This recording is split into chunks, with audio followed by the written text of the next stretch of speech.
right, guys, we're back again with another great episode of PFREI, a passion for real estate investments. I'm actually in my office today. Guys usually see me in my podcast studio, but we just finished our quarterly planning with the team, and we're excited to attack the next quarter. So we got a special guest today. We have Eudania Burrell from Renew Me Properties. That's correct. She's residing in North Carolina Yes, in way of Strong Island, Long Island. that's right. So yeah. So we're going to get into it today, and she's going to explain her background and her journey into real estate, and then we'll kind of jump into the interview. Welcome to the show. I appreciate you taking the time and coming on to the show. Thank you so much for having me. And we didn't go over your name. Is it Fuquan? Yes, All Fuquan right. Bilal. All Fuquan right. Bilal. So it's an Arabic name, and I just realized from first grade that our names were more than that, right? That's just what we were given, and we That's put right. so much focus on our names, the meaning, and we try to live that instead of just being our true self. So I just know it because I've been called it 1,000 times, but Okay. I consider myself a warrior, and a warrior is one who conquers oneself. So, that's my journey of trying to conquer myself. I haven't reached Amen. that yet. I think many of us are on that journey, Fuquan. So Absolutely, and yeah, it's never ending, right? that's right. That's right. It's never Especially if you have over. kids. Oh, let's not get into that. No, Oh, I love it though. It's making me a better man, a better father, everything, and oh. definitely the main part is helping me perfect my patience. Oh my goodness. Yes. In what better area do you get the opportunity to perfect that? And so, I often joke with my daughters and tell them, there were different times when I wondered who was raising who, because Mm, they were teaching me so much about yes, myself, my 100%. my love walk, my patience, kindness, all of that. So I can totally identify. Yeah, I'm going through that now. I feel like my kids are teaching me a few things, and I love it because when I grew up, I didn't get the opportunity to teach my mom or my parents anything. It was always you do this, and that's how That's you do it. it. No That's it. questions. Zip it up. Just do what I told you to do. Because I told you Yeah, so. yeah. All right, let's jump into the interview. Appreciate you All being on righty. the show. Let's tell the audience a little bit about your background. I get a lot of people who reach out to me to come on the show, and I try to give everybody an opportunity that's in real estate to come Thank on and to you. share their journey with our listeners. So let's jump into your journey. How did you guys started in real estate, and then we'll go from there. Oh, beautiful. Thank you so much. So I work for the Department of Homeland, and I've been with the Department of Homeland for 21 years. This year makes 21. Well, in 2020, March of 2020 specifically, when the world shut down, my job literally stopped and my home got flooded. Not by any catastrophic event, by human error, but still, it got flooded. And this happened all within 1 week's time. And I found myself getting a little depressed. And I knew immediately that doesn't fit me. We've got to do something about this. And what I recognized in that time is I needed something to do. I needed something to love, and I needed something to hope for. And I had always wanted to get into real estate, and real estate gave me all three. And so I decided to jump in. This was the perfect, what had felt like a threefold tsunami really turned out to be the perfect storm for me. And so I joined Connected Investors. It was a platform I kept seeing on the little infomercials on YouTube, and Ross Hamilton saying, hey, what would $5,000 do for you and your family? What would $10,000 do for you and your family? And so I jumped in and I started learning the software. I found a mentor who had been doing it a few months prior to me, who helped me not to go down his path, but to pave a path of my own. And within 3 months' time, I got my first three deals under contract and closed on them, and I haven't stopped since. That's an amazing story. Yeah, it's one that there was a lot of shifts and turns when the pandemic came and made people Oh my God. really dig deep inside and figure out what can they do. And a lot of people really uh, got some traction out of that and created a new Whole new life for yep, themselves. And that's working from exact. home, Yeah, doing stuff. that's But right. then you have some people who Went really, within. yeah, went within and grew. But then you have some people who performed during that time, but then went back to their old habits, That's right. That's right? right. So every people are close to family, working out, eating healthy, cooking milk, cooking or eat food, eating out, and then Or when you they had let the us back out, reverse. yeah, You had the flip as well. yeah, So I think, a lot of people were confused. They were scared and not knowing what to do. For me, I took this time to learn something I'd always wanted to do. And, I work for the federal government. And one thing that stuck out in my mind is, what if my job doesn't come back? I am no longer willing to allow anyone to dictate how much money I make, when I make it, or where I make it. And so those were some of the reasons. There were so many, I was just flooded with so many different emotions. And I knew that I had to take control, and because no one was coming to save me. And the funny thing is, we're getting ready to experience a shutdown. We may or may not. And I can honestly say today, I'm okay. It will not phase me one way or the other, because I'm deemed what is called an essential worker. So when the government shuts down, we still have to work without pay. And so, but yeah. because of my real estate business, we will be just fine. And I'm very grateful, very, very grateful. So let's talk about Renew Me Properties. Yes. So you kind of launched that and got that going. What is it, you guys? What's your core focus with that business? Is it wholesaling? Is it fix and flip? What is it?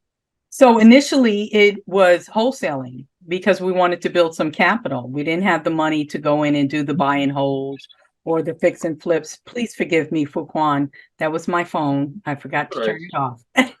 It's real life. It's real life. And so that was initially our focus, to build some capital and then to see where we wanted to go. And since then, I have wholesaled a lot of properties, but I've now stepped into what is called subject to, where we're taking over the mortgage payments of an owner who is possibly in foreclosure. We're also stepping into the buy and hold aspect of it. And I'm also doing what's called gap lending, where I'm lending money to other investors for their rehab efforts. Mm. Yeah, that's a very diverse approach. I know that locally here, me and my two younger sons use our IRA to provide gap funding to investors to get through their first phase, right? So I love that.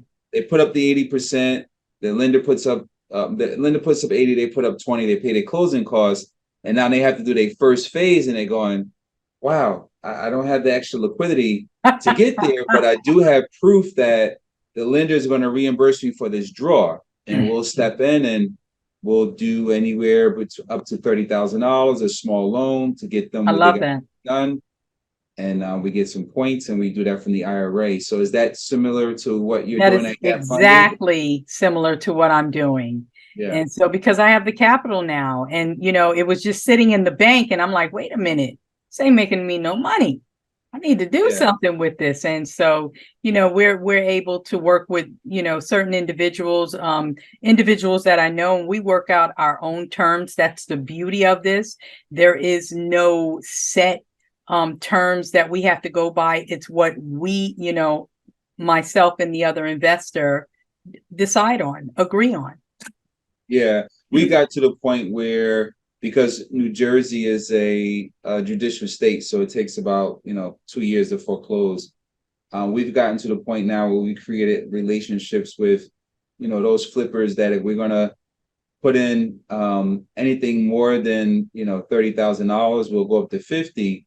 But Yeah, anything, and we're starting to do it more often on a lot of deals where we're going into the operating agreement, and we're getting the rights that if they default, to take over the LLC with the first still in first, and we'll finish the renovation and sell it. That way we don't have to go through the whole foreclosure process. I love They that. That's default. So we're setting it up where we become a member in the operating agreement, and mm-hmm. basically we get the rights to, if they default, give them time to cure it. But if they don't cure it in such amount of time, that we take over the LLC and execute on the plan. So we're not Well, stuck thanks with. for giving me another strategy. Absolutely. That's the whole purpose. That's the whole purpose. That's a little cheat code. I tell people, they go, All what? right. Every state is different with their foreclosure laws, and you Yeah. don't want to have capital out. So, we use that strategy, which is great. And then you say you're doing some wholesaling, and also subject to. So that seems to be, I guess, the last maybe year. Well, subject to has been out for a long time, but Yeah. it's more prevalent now that the market is slow, and a lot of people who had that strategy as wholesale as their main strategy had to either do what's called buying on terms, which is, you Yes. give the seller their price, and you do some subject to, which a good buddy of mine, Eddie Speed, pretty much invented the whole buying on terms thing, and it kind of went down to the Morbies and all the other guys that are out there. Yeah. I'm a part of CG Collective Genius, so I get the opportunity to see some of the guys in the States who are at the top of their game, rolling out these projects, whether it's a subject to wholesale or innovation, where you Right. can buy it, stuff like that. I'm a part of the guys who actually invented the Oh, group of that's awesome. invented these strategies, and I get Up to be close a and fly on the personal. wall. Yeah, get to be a fly on the wall and see the strategies that they implement, and then start seeing that the people roll them out. So definitely have to be diverse in this market. Are you doing that wholesaling or these strategies pretty much just in North Carolina or out of the state also? I'm doing mostly North Carolina, and we do some in South Carolina. I actually just picked up a property, putting it under contract today, in South Carolina, and also in Virginia. I have a couple of buy and holds in Virginia. That's awesome. Yeah, the subject to deals are very good if you know how to do them with the right paperwork legally that protects both parties. That's been a big issue as well. People, not doing stuff where it's protecting them or the homeowner, and sometimes they don't see why Yeah, themselves, and they get into trouble with that. So that's exactly right. Well, my mentor who taught me is a retired attorney.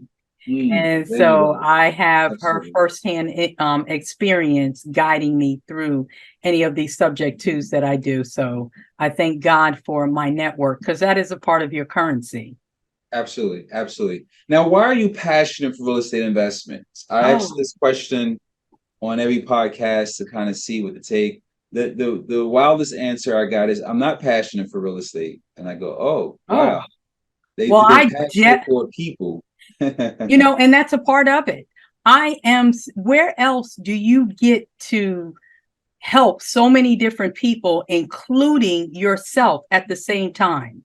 That's why I'm passionate about it, because not only am I helping myself and my family, but I get to help other people along the way, whether it be taking a property off of someone's hand who no longer has a use for it, or they just cannot afford to have it anymore, or if they're going through foreclosure.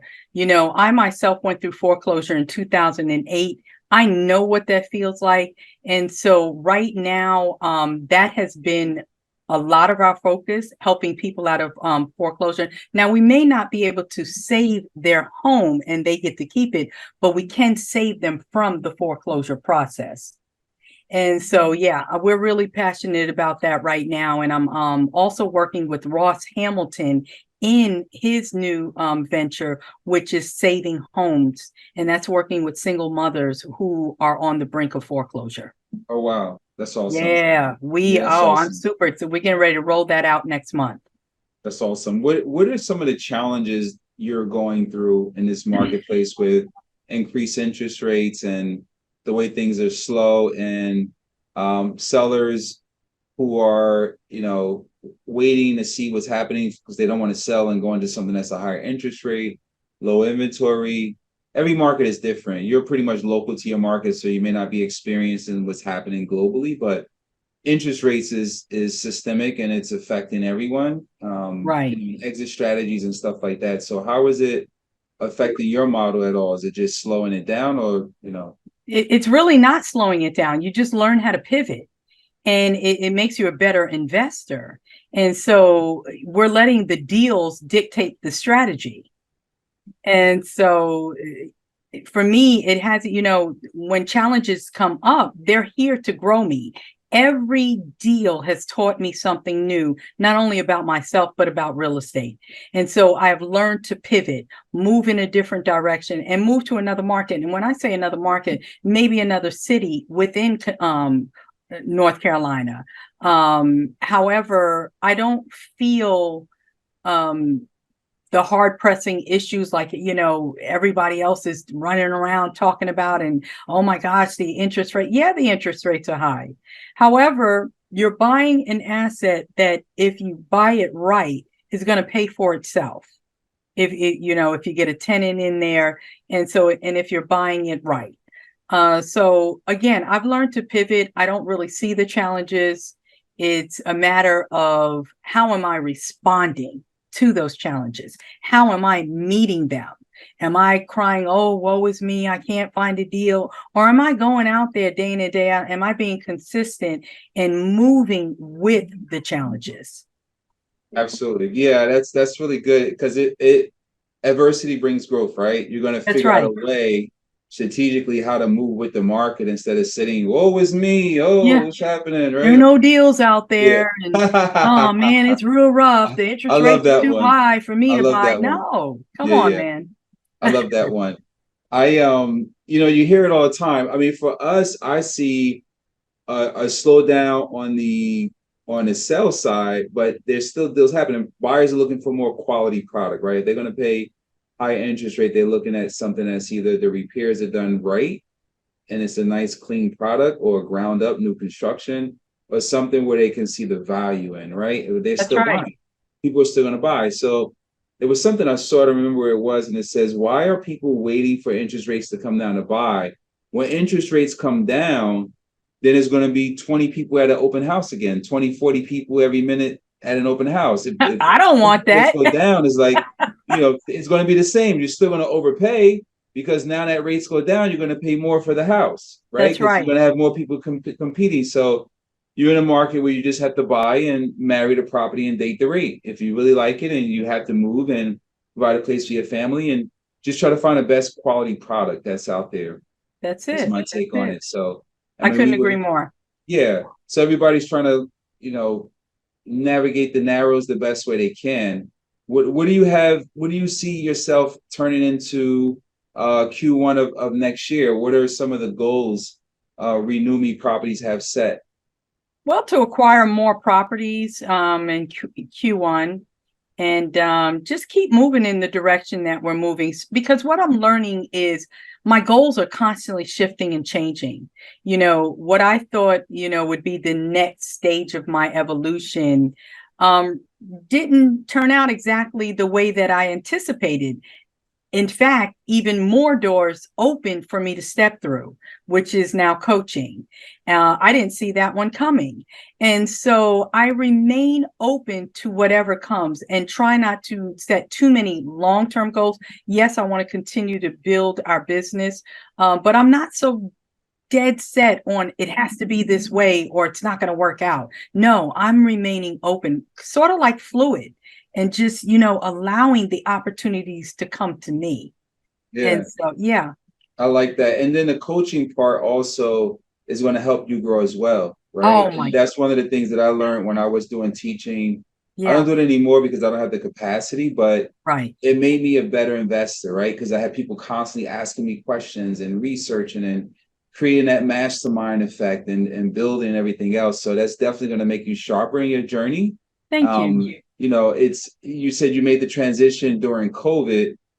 That's a couple of years in the game, but you will be able Right. to show and teach what you've learned so far.